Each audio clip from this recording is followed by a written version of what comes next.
жанып кетеді. Ай, балам. Сосын енді Сабырдың баласы болсаң, өзің баламсың ғой енді. Құдайға шүкір, өзіміздің мал. Ауруын жасырған өледі деген. Конечно, көке. Саған айтпағанда кімге айтам? Конечно. Енді ауру деп ауру емес енді, бірақ мынау қартайғанда қалған соңғы қызығым. Соны енді өзің айтайын енді. Мынау соңғы кездері Насыбай тұрмай жүр.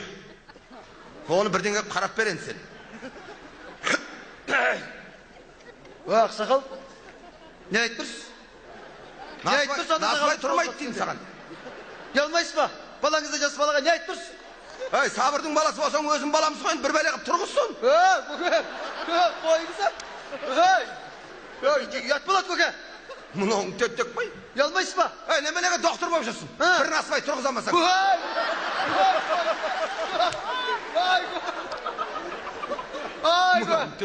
Көке, бұл ондай доктор емеспін мен. Шадағымдың мен ондай. Сабырдың баласы дейді, ой бұрмай. Әзілдеп тұрыстау дейме. Көкем әзілдейді. Ой, мұна түстің бәрі түсіп қалды. Насыбай атайын десем тұрмайды, ары қарай кетіп қала береді бәрі. Отаңынет Насыбай тұстап тұратын түс екен ғой.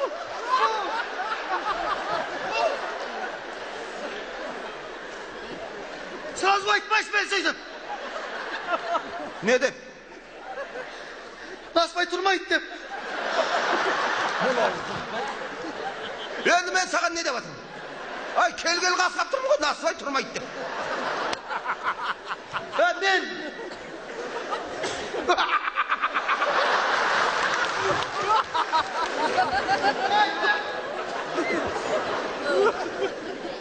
Ой!